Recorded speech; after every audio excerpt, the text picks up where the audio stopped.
ಸ್ನೇಹಿತರೆ, ಮೀಡಿಯಾ ಮಾಸ್ಟರ್ಸ್ಗೆ ಸ್ವಾಗತ ಸುಸ್ವಾಗತ. ಗೆಳೆಯರೆ, ನೀವು ಕೇಳಿರ್ತೀರಿ ಭಾರತವಾಗಿದ್ದು ಬ್ರಿಟಿಷರು ಬಂದ ಮೇಲೇನೆ ಅಂತ ಕೆಲವರು ಹೇಳ್ತಾ ಇರ್ತಾರೆ. ಅವರು ಹೇಳೋದು ಭಾರತ ಅನ್ನೋದು ಒಂದು ದೇಶವಾಗಿದ್ದು ಬ್ರಿಟಿಷರು ಬಂದ ನಂತರ ಅಂತ. ಅದು ಸಂಪೂರ್ಣ ಸತ್ಯ ಏನಲ್ಲ. ಅದಕ್ಕೂ ಮೊದಲು ಸಾಕಷ್ಟು ರಾಜವಂಶಗಳು ಇಡೀ ಭಾರತವನ್ನು ಆಳಿದ್ದುಂಟು. ಇನ್ನು ಬ್ರಿಟಿಷರ ಕಾಲದಲ್ಲಿ ಕೂಡ ಇಲ್ಲಿ ಇನ್ನೂ ಒಂದಷ್ಟು ರಾಜವಂಶಗಳು ಆಳ್ವಿಕೆ ಮಾಡ್ತಾ ಇದ್ವು. ಬ್ರಿಟಿಷರು ಭಾರತವನ್ನು ಬಿಟ್ಟು ಹೋಗುವಾಗ ಕೂಡ ನಮ್ಮಲ್ಲಿ 565 ಪ್ರಿನ್ಸ್ಲಿ ಸ್ಟೇಟ್ಸ್ ಅಂದರೆ ಸಂಸ್ಥಾನಗಳು ಅಥವಾ ಅರಸೊತ್ತಿಗೆಗಳಿದ್ವು. ಇನ್ನು ಭಾರತೀಯರ ಹೋರಾಟದಿಂದ ನಮಗೆ ಸ್ವಾತಂತ್ರ್ಯ ಬಂತ ಅಥವಾ ಎರಡನೇ ವಿಶ್ವಯುದ್ಧದ ನಂತರ ಭಾರತದಂಥ ದೊಡ್ಡ ದೇಶವನ್ನ ಆಳುವ ಸಹನೆ ಮತ್ತು ಶಕ್ತಿ ಇಲ್ಲ ಅನ್ನೋ ಕಾರಣಕ್ಕೆ, ಇಲ್ಲಿನ್ನು ದೋಚೋದಿಕ್ಕೆ ಮತ್ತೇನು ಉಳಿದಿಲ್ಲ ಅನ್ನೋ ಕಾರಣಕ್ಕೆ ಬ್ರಿಟಿಷ್ ಭಾರತದ ಸೇನೆ ದಂಗೆದ್ರೆ ನಮ್ಮ ಗತಿ ಏನಾಗಬಹುದು ಅನ್ನೋ ಭಯಕ್ಕೆ ಅವ್ರು ನಮಗೆ ಸ್ವಾತಂತ್ರ್ಯ ಕೊಟ್ಟು ಹೋದ್ರ ಗೊತ್ತಿಲ್ಲ.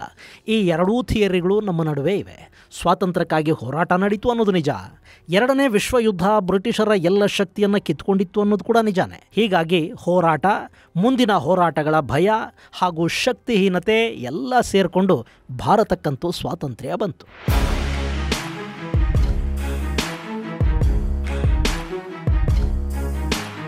ಆದರೆ ದೇಶ ಅನ್ನೋದು ಒಂದಾಗಿ ಉಳಿಲಿಲ್ಲ. ಭಾರತವನ್ನು ಒಂದಾಗಿಡಬೇಕು ಅನ್ನೋ ಅಂತಿಮ ಪ್ರಯತ್ನ 1946ರ ಕ್ಯಾಬಿನೆಟ್ ಮಿಷನ್ ಪ್ಲಾನ್ ಮೂಲಕ ನಡೀತು. ಬ್ರಿಟಿಷ್ ಪ್ರಧಾನಿ ಆಟ್ಲಿ 3 ಕ್ಯಾಬಿನೆಟ್ ಸಚಿವರ ಸಮಿತಿಯೊಂದನ್ನು ಭಾರತಕ್ಕೆ ಕಳುಹಿಸಿದರು. ಅವರ ಪ್ಲಾನ್ ಹೇಗಿತ್ತು ಅಂದರೆ, ಭಾರತ ಒಂದಾಗಿರುತ್ತೆ, ಅದಕ್ಕೊಂದು ಕೇಂದ್ರ ಸರ್ಕಾರ ಇರುತ್ತೆ. ಆ ಕೇಂದ್ರ ಸರ್ಕಾರ ರಕ್ಷಣೆ, ವಿದೇಶಾಂಗ ಮತ್ತು ಸಂವಹನ 3 ವಿಭಾಗಗಳನ್ನು ಮಾತ್ರ ನೋಡಿಕೊಳ್ಳುತ್ತೆ. ಉಳಿದ ಎಲ್ಲ ಅಧಿಕಾರಗಳು ರಾಜ್ಯ ಸರ್ಕಾರಗಳಿಗೆ ಅಥವಾ ಪ್ರಾದೇಶಿಕ ಸರ್ಕಾರಗಳಿಗೆ ಇರುತ್ತವೆ. ದೇಶದಲ್ಲಿ ಹಿಂದೂ ಮತ್ತು ಮುಸ್ಲಿಂ ಏಕತೆ ನೆಲೆಸಬೇಕು, ದೇಶ ಒಂದಾಗಿರಬೇಕು. ಇದು ಕ್ಯಾಬಿನೆಟ್ ಕಮಿಟಿಯ ಪ್ಲಾನ್. ಜೊತೆಗೆ ಭಾರತವನ್ನು 3 ಭಾಗಗಳಾಗಿ ವಿಂಗಡಿಸುವುದು. ಹಿಂದೂ ಪ್ರಾಬಲ್ಯದ ಪ್ರದೇಶಗಳಾದ ಅವತ್ತಿನ ಉತ್ತರ ಪ್ರದೇಶ, ಬಿಹಾರ್, ಮುಂಬೈ, ಮದ್ರಾಸ್ ಇವುಗಳನ್ನ ಒಂದು ಗುಂಪಲ್ಲಿಡೋದು. ಹಾಗೆ ಮುಸ್ಲಿಂ ಬಾಹುಳ್ಯದ Punjab, Sindh, north west frontier, Balochistan ಇವುಗಳನ್ನು ಮತ್ತೊಂದು ಗುಂಪಲ್ಲಿಡೋದು. ಹಾಗೆ ಪೂರ್ವ ಪ್ರಾಂತ್ಯಗಳು ಅಂದರೆ ಬಂಗಾಳ ಹಾಗೂ ಅಸ್ಸಾಂ ಇವುಗಳನ್ನು ಮತ್ತೊಂದು ಗುಂಪಲ್ಲಿಡೋದು. ಹಾಗೆ ಒಂದು ಭಾವಿ ಸಂವಿಧಾನ ಸಭೆಯನ್ನು ರಚನೆ ಮಾಡಬೇಕು. ಅದಕ್ಕೆ ಈ ಗುಂಪುಗಳ ಆಧಾರದ ಮೇಲೆ ಪ್ರತಿನಿಧಿಗಳನ್ನು ಆಯ್ಕೆ ಮಾಡಬೇಕು. ಇನ್ನು ಈ ಪ್ರಾಂತಗಳಿವೆಯಲ್ಲ, ಇವು ತಮ್ಮ ಇಚ್ಛೆಗೆ ಅನುಗುಣವಾಗಿ ಆ ಗುಂಪಿನಿಂದ ಹೊರಬಂದು ಬೇರೊಂದು ಗುಂಪನ್ನು ಸೇರಿಕೊಳ್ಳುವ ಅವಕಾಶವನ್ನು ಕೂಡ ಕೊಡಬೇಕು. ಹೀಗೆ ಒಂದು ತಾತ್ಕಾಲಿಕ ವ್ಯವಸ್ಥೆಯನ್ನು ಆ ಸಮಿತಿ ಸೂಚಿಸಿತ್ತು. ಒಟ್ಟಾರೆ ದೇಶ ಒಡೆಯೋದು ಬೇಡ ಅನ್ನೋ ಥರ ಅವರ ಮಾತುಗಳಿದ್ವು. ಆದರೆ ಇದು ಯಾವುದಕ್ಕೂ ಜಿನ್ನಾ ನೇತೃತ್ವದ ಮುಸ್ಲಿಂ ಲೀಗ್ ಒಪ್ಪಲಿಲ್ಲ. ಅವರು ಮುಸ್ಲಿಮರಿಗೆ ಪ್ರತ್ಯೇಕ ದೇಶ ಅನ್ನೋದು ಬೇಕೇ ಬೇಕು ಅಂತ ಕೂತರು. ಗಲಭೆಗಳನ್ನು ಸೃಷ್ಟಿ ಮಾಡುವ ಮೂಲಕ ಒತ್ತಡವನ್ನು ಹೆಚ್ಚು ಮಾಡ್ತಾ ಹೋದರು. ಕಡೆಗೆ ಶಕ್ತಿ ಪ್ರದರ್ಶನಕ್ಕೆ ಅಲ್ಲಿ ಗೆಲುವು ಸಿಗಿತು. ಭಾರತ ಮತ್ತು ಪಾಕಿಸ್ತಾನ ಅನ್ನೋ 2 ದೇಶಗಳು ಹುಟ್ಟುಕೊಳ್ಳೋದು ಖಚಿತ ಆಯಿತು.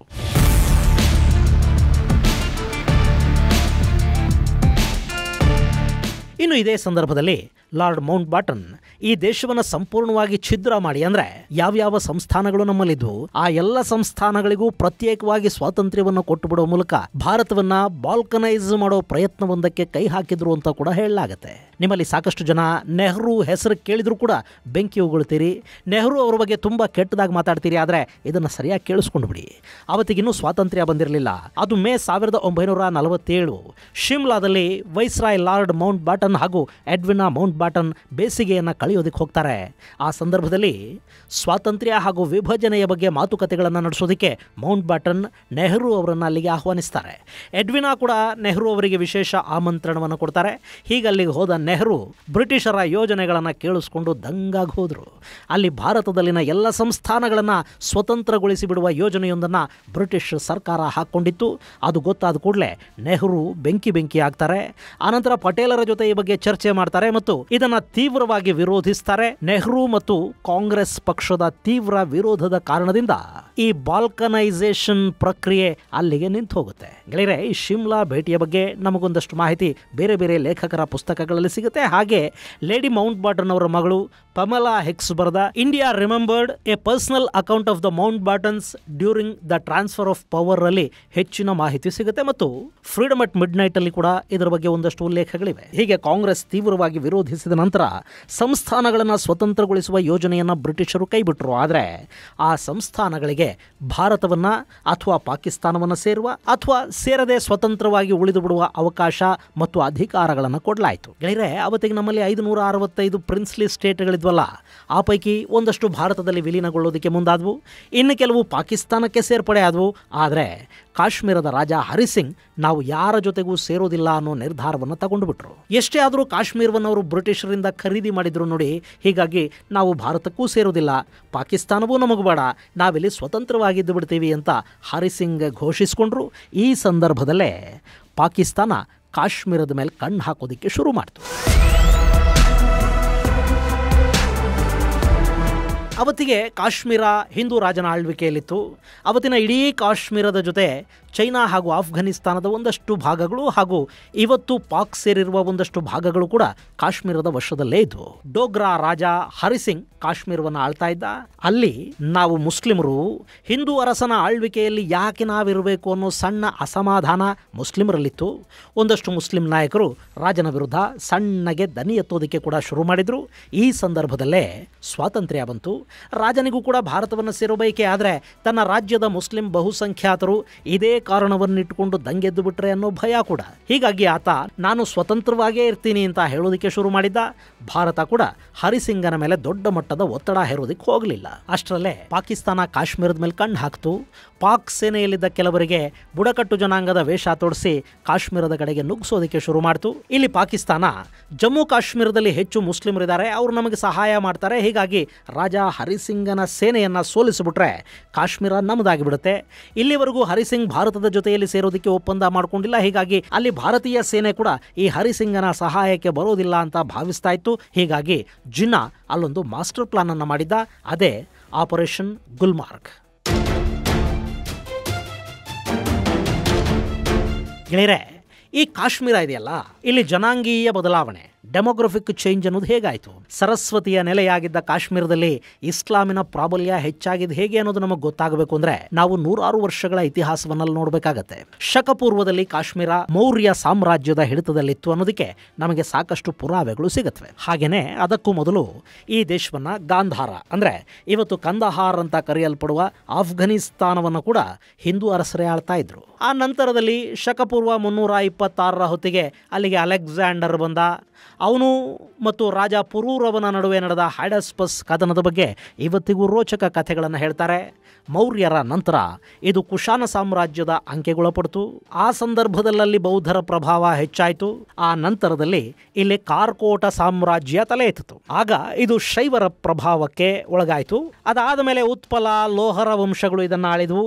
1320ರಲ್ಲಿ ಲೋಹರ ವಂಶದ ಅಂತ್ಯದ ದಿನಗಳಲ್ಲಿ ಈ ಪ್ರದೇಶದ ಮೇಲೆ ಮುಸಲ್ಮಾನರ ಹಿಡಿತ ಶುರುವಾಗ್ತಾ ಹೋಯಿತು. ಶಾ ಮೀರ್ ಅನ್ನೋನು ಕಾಶ್ಮೀರದ ಮೊದಲ ಸುಲ್ತಾನ ಅನ್ನಿಸ್ಕೊಂಡ. ಇದಾಗಿದ್ದು 1339ರಲ್ಲಿ. ಮುಂದೆ ಮುಘಲರ ಕಾಲದವರೆಗೆ ಇದನ್ನು ಮುಸ್ಲಿಮರೇ ಆಳಿದರು. ಇನ್ನು ಮುಘಲರ ಕಾಲಕ್ಕೆ ಈ ಭಾಗವನ್ನು ಸಣ್ಣ ಸಣ್ಣ ರಾಜ್ಯಗಳನ್ನಾಗಿ ವಿಂಗಡಿಸಿಕೊಂಡು ರಜಪೂತ ಅರಸರು ಆಳೋದಕ್ಕೆ ಶುರು ಮಾಡಿದರು. ಆಗಿದನ್ನು ಪಂಜಾಬ್ ಹಿಲ್ ಸ್ಟೇಟ್ ಅಂತ ಕರಿತಾ ಇದ್ರು. ಆ ಬಳಿಕ ಅಂದರೆ 1751ರ ನಂತರ ಈ ಭಾಗವನ್ನು ದುರಾನಿ ವಂಶ ತನ್ನ ಕೈವಶ ಮಾಡಿಕೊಳ್ತು. ಆಗಲೂ ಕೂಡ ಇದು ಪಂಜಾಬ್ ಹಿಲ್ ಸ್ಟೇಟ್ ಅಂತಲೇ ಕರೆಸ್ಕೊಳ್ತಾ ಇತ್ತು. ಮುಂದೆ 1819ರಲ್ಲಿ ಇದನ್ನು ಸಿಖ್ ಸಾಮ್ರಾಟ ರಣಜಿತ್ ಸಿಂಗ್ ದುರಾನಿಗಳಿಂದ ಕಿತ್ಕೊಂಡ. ಅಲ್ಲಿಂದ ಇದು ಸಿಖ್ ಸಾಮ್ರಾಜ್ಯದ ಭಾಗ ಆಯಿತು. ಸುಮಾರು 27 ವರ್ಷಗಳ ಕಾಲ ಸಿಖ್ಖರ ಹಿಡಿತದಲ್ಲಿದ್ದ ಕಾಶ್ಮೀರ 1846ರಲ್ಲಿ ನಡೆದ ಮೊದಲ ಆಂಗ್ಲೋ ಸಿಖ್ ಯುದ್ಧದಲ್ಲಿ ಬ್ರಿಟಿಷರ ಪಾಲಾಯಿತು. ಲಾಹೋರ್ ಒಪ್ಪಂದದ ಪ್ರಕಾರ ಕಾಶ್ಮೀರವನ್ನು ಸಿಖ್ಖರು ಬ್ರಿಟಿಷರಿಗೆ ಬಿಟ್ಟುಕೊಟ್ರು. ಆನಂತರ ಗುಲಾಬ್ ಸಿಂಗ್ ಬ್ರಿಟಿಷರಿಗೆ ಹಣ ಕೊಟ್ಟು ಈ ಜಮ್ಮು ಕಾಶ್ಮೀರವನ್ನು ಖರೀದಿ ಮಾಡಿ ತಾನೇ ಆಳ್ವಿಕೆ ಮಾಡೋದಕ್ಕೆ ಶುರು ಮಾಡಿದ. ಹೀಗೆ 1846ರಲ್ಲಿ ಡೋಗ್ರಾ ವಂಶದ ಕೈಗೆ ಈ ಕಾಶ್ಮೀರ ಬರೋಷ್ಟರಲ್ಲಿ ಇಲ್ಲಿ ಮುಸ್ಲಿಮರ ಸಂಖ್ಯೆ ಗಣನೀಯವಾಗಿ ಹೆಚ್ಚಾಗಿತ್ತು. ಇಷ್ಟಾದರೂ ಕೂಡ ಡೋಗ್ರಾ ವಂಶ ಈ ಜಮ್ಮು ಕಾಶ್ಮೀರವನ್ನು ಸುಮಾರು 100 ವರ್ಷಗಳ ಕಾಲ ಆಳ್ವಿಕೆ ಮಾಡಿತು.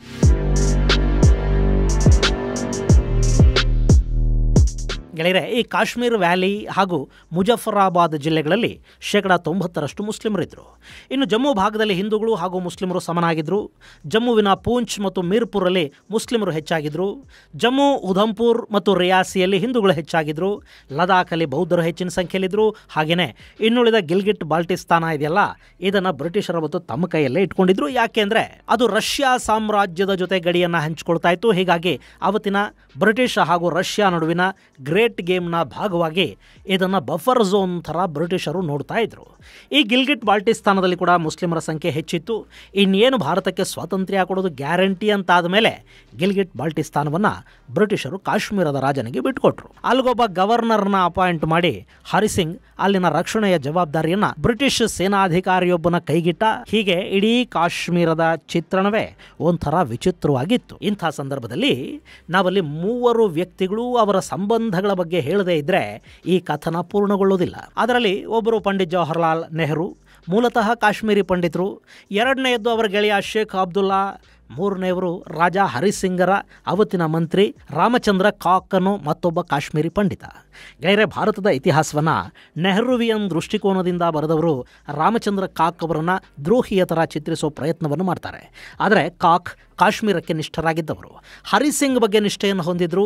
ಭಾರತದ ವಿಭಜನೆಯ ಸಂದರ್ಭದಲ್ಲಿ ಖುದ್ದು ಮೌಂಟ್ ಬಾಟನ್ ಕಾಶ್ಮೀರದ ರಾಜ ಮತ್ತು ಪ್ರಧಾನಿ ಕಾಕ್ ಅವರನ್ನು ಭೇಟಿ ಮಾಡಿ ಕಾಶ್ಮೀರವನ್ನು ಪಾಕಿಸ್ತಾನದಲ್ಲಿ ವಿಲೀನ ಮಾಡೋದಕ್ಕೆ ಒತ್ತಡವನ್ನು ಹೇರ್ತಾರೆ. ಆದರೆ ಅದನ್ನು ನೇರವಾಗಿ ತಿರಸ್ಕರಿಸಿದ್ದು ರಾಮಚಂದ್ರ ಕಾಕ್. ಭಾರತ ಮತ್ತು ಪಾಕಿಸ್ತಾನ ಎರಡೂ ದೇಶಗಳನ್ನು ಸೇರೋದಕ್ಕೆ ತಮ್ಮ ವಿರೋಧವನ್ನು ವ್ಯಕ್ತಪಡಿಸ್ತಾರೆ ಕಾಕ್. ಕಾಶ್ಮೀರ ಸ್ವತಂತ್ರವಾಗಿದ್ದರೆ ಅದು ಈ ಭಾಗದ ಸ್ವಿಟ್ಜರ್ಲ್ಯಾಂಡ್ ಆಗುತ್ತೆ ಅನ್ನೋದು ರಾಮಚಂದ್ರ ಕಾಕ್ ಅವರ ಅಭಿಪ್ರಾಯ ಆಗಿತ್ತು. ಆದರೆ ಹಾಗೆ ಸ್ವತಂತ್ರವಾಗಿರೋದು ಸಾಧ್ಯವಾಗದ ಮಾತು ಅನ್ನೋದನ್ನು ಪಾಪ ಪ್ರಧಾನಮಂತ್ರಿ ಅರ್ಥ ಮಾಡಿಕೊಳ್ಳೇ ಇಲ್ಲ. ಇಲ್ಲಿ ಕಾಕ್ ಮತ್ತು ನೆಹರು ಸಂಬಂಧಗಳು ಚೆನ್ನಾಗಿರಲಿಲ್ಲ. ಅದಕ್ಕೆ ಕಾರಣ ಶೇಖ್ ಅಬ್ದುಲ್ಲಾ. 1946ರಲ್ಲಿ ಶೇಖ್ ಅಬ್ದುಲ್ಲಾ ಕ್ವಿಟ್ ಕಾಶ್ಮೀರ ಚಳವಳಿಯನ್ನು ಶುರು ಮಾಡಿದರು. ಅಂದರೆ ಮುಸ್ಲಿಂ ಪ್ರಾಬಲ್ಯದ ಕಾಶ್ಮೀರಕ್ಕೆ ಹಿಂದೂ ರಾಜ ಬೇಡ, ಕಾಶ್ಮೀರ ಬಿಟ್ಟು ರಾಜ ತೊಲಗಬೇಕು ಅನ್ನೋ ಚಳವಳಿ ಅದು. ಅದರ ಜೊತೆಗೆ ಒಂದಷ್ಟು ಭೂ ಸುಧಾರಣೆಗಳು ಹಾಗೂ ಇನ್ನಿತರ ಬೇಡಿಕೆಗಳನ್ನು ಇಟ್ಟುಕೊಂಡು ಶೇಖ್ ಅಬ್ದುಲ್ಲಾ ಅಲ್ಲೊಂದು ಚಳವಳಿಯನ್ನು ಶುರು ಮಾಡ್ತಾರೆ. ಆ ಸಂದರ್ಭದಲ್ಲಿ ಕಾಕ್ ಕಾಶ್ಮೀರದಲ್ಲಿ ಮಾರ್ಷಲ್ ಲಾ ಹೇರಿ ಶೇಖ್ ಅಬ್ದುಲ್ಲಾ ಅವರನ್ನು ಬಂಧಿಸಿ ಜೈಲಿಗಟ್ಟಿದ್ರು. ಈ ಅಬ್ದುಲ್ಲಾ ಪರ ವಕೀಲ ಜವಾಹರ್ಲಾಲ್ ನೆಹರು ಅವರು ಶೇಖ್ ಅಬ್ದುಲ್ಲಾ ಅವರ ಬಂಧನವನ್ನು ವಿರೋಧಿಸಿ ಶ್ರೀನಗರಕ್ಕೆ ಹೊರಡ್ತಾರೆ. ಆದರೆ 1946ರ ಜೂನ್ 22ನೇ ತಾರೀಕು ನೆಹರು ಶ್ರೀನಗರ ಪ್ರವೇಶ ಮಾಡದಂತೆ ಪ್ರಧಾನಿ ರಾಮಚಂದ್ರ ಕಾಕ್ ನಿರ್ಬಂಧವನ್ನು ವಿಧಿಸ್ತಾರೆ. ನನ್ನ ಕಾಶ್ಮೀರಕ್ಕೆ ನನಗೆ ನಿರ್ಬಂಧನ ಅಂತ ಕೆರಳಿದರು ನೆಹರು.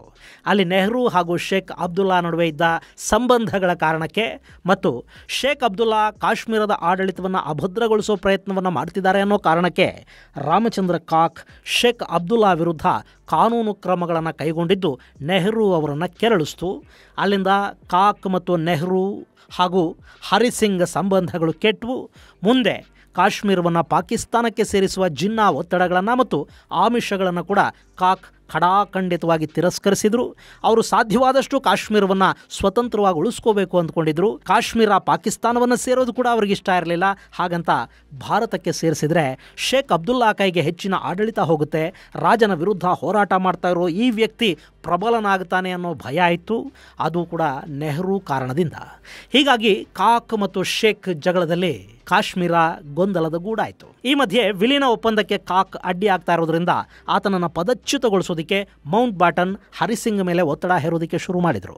ಮತ್ತೊಂದು ಕಡೆ ಈ ಕಾಕ್ ಭಾರತ ವಿರೋಧಿ ಮತ್ತು ಪಾಕಿಸ್ತಾನದ ಪ್ರೇಮಿ ಅನ್ನೋ ಥರದ ವದಂತಿಗಳು ಹಬ್ಬೋದಕ್ಕೆ ಶುರುವಾದವು. ಈ ಎಲ್ಲ ಕಾರಣಗಳಿಂದ ಮತ್ತು ಮೌಂಟ್ ಬಾಟನ್ ಒತ್ತಡಕ್ಕೆ ಮಣಿದು ಹರಿಸಿಂಗ್ ಆಗಸ್ಟ್ 11ನೇ ತಾರೀಕು ರಾಮಚಂದ್ರ ಕಾಕ್ ಅವರನ್ನು ಪ್ರಧಾನಿಯ ಹುದ್ದೆಯಿಂದ ಪದಚ್ಯುತಗೊಳಿಸಿ ಅಲ್ಲಿಗೆ ಜನರಲ್ ಜನಕ್ ಸಿಂಗ್ ಅನ್ನೋರನ್ನ ನೇಮಕ ಮಾಡಿಕೊಂಡ. ದೇಶಕ್ಕೆ ಸ್ವಾತಂತ್ರ್ಯ ಬಂದಾಯಿತು. ಕಾಶ್ಮೀರದ ಮುಸ್ಲಿಂ ಲೀಗ್ ಪಾಕಿಸ್ತಾನದ ಪ್ರಧಾನಿಯಾಗಿದ್ದ ಲಿಯಾಕತ್ ಅಲಿ ಖಾನ್ಗೆ ಒಂದು ಪತ್ರ ಬರೆದು ನೀವೀ ಕೂಡಲೇ ಕಾರ್ಯಪ್ರವೃತ್ತರಾಗದೇ ಇದ್ರೆ ಕಾಶ್ಮೀರ ಭಾರತದ ಪಾಲಾಗತ್ತೆ ಅಂತ ತಿಳಿಸ್ತು.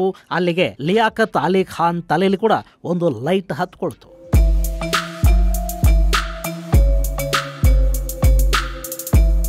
ಈ ಮಧ್ಯೆ ಪೂಂಚ್ ಹಾಗೂ ಮೀರ್ಪುರ್ ಭಾಗದಲ್ಲಿ ಸುಮಾರು 60,000 ಮಂದಿ ಎರಡನೇ ಮಹಾಯುದ್ಧದಲ್ಲಿ ಬ್ರಿಟಿಷರ ಪರ ಹೋರಾಡಿ ವಾಪಸ್ಸು ಬಂದಿದ್ದರು. ಯುದ್ಧ ಮುಗಿದ ನಂತರ ಬ್ರಿಟಿಷರು ಕೂಡ ಅವರನ್ನು ಸೇನೆಯಲ್ಲಿ ಇಟ್ಕೊಳ್ಳಿಲ್ಲ. ಅವರ ಆಯುಧಗಳನ್ನೆಲ್ಲ ಕಿತ್ಕೊಂಡು ವಾಪಸ್ ಕಳುಹಿಸ್ಕೊಟ್ರು.